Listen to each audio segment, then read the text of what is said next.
தெலுங்கானாவில் பரப்புரைக்கிடையே காங்கிரஸ் எம்பி ராகுல் காந்தி அரசு பேருந்தில் பயணம் செய்தார். வரும் 13ஆம் தேதி தெலுங்கானாவில் 17 தொகுதிகளில் மக்களவை தேர்தலுக்கான வாக்குப்பதிவு நடைபெற உள்ளது. இந்த நிலையில் மல்காஜ்கிரி மக்களவை தொகுதிக்குட்பட்ட பகுதியில் நடைபெற்ற தேர்தல் பரப்புரைக்காக ஹைதராபாத்திற்கு ராகுல் காந்தி சென்றிருந்தார். அப்போது தெலுங்கானா அரசு பேருந்தில் ராகுல் காந்தி பயணித்தார். அவருடன் தெலுங்கானா முதலமைச்சர் ரேவந்த் ரெட்டி உள்ளிட்டோரும் பயணித்தனர்.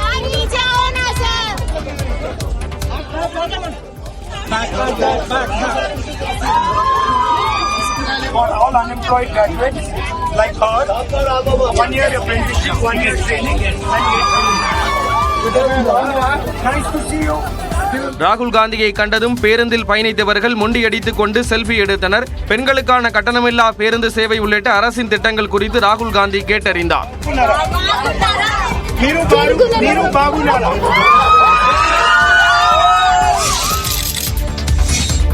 கிடைச்சது ரொம்ப சந்தோஷமா இருக்குது.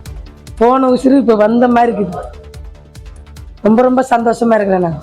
தனது கணவருக்கு ஆசையாக வாங்கிய 40,000 ரூபாய் செல்போன் மாயமான நிலையில் காவல்துறையின் முயற்சியால் அந்த போன் மீண்டும் கிடைத்ததால் நரிக்குறவ பெண் திளைத்த காட்சிதான் இது. புதுச்சேரி வில்லியனூர் காவல் நிலைய சரகத்திற்குட்பட்ட இடங்களில் காணாமல் போன செல்போன்கள் குறித்து 100க்கும் மேற்பட்ட புகார்கள் வந்தன. இதனையடுத்து சைபர் கிரைம் பிரிவு போலீசார் உதவியுடன் தஞ்சை, கடலூர், விழுப்புரம், நெய்வேலி மற்றும் கேரளாவிலும் காணாமல் போன செல்போன்கள் இருப்பது கண்டறியப்பட்டது.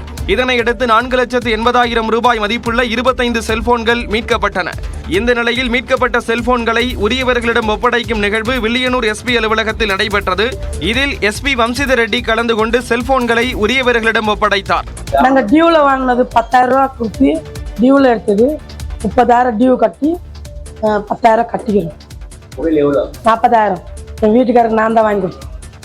குறுகிய நாட்களில் தொலைந்து போன செல்போன்களை கண்டுபிடித்து கொடுத்த காவல்துறைக்கு பொதுமக்கள் நன்றி தெரிவித்தனர்.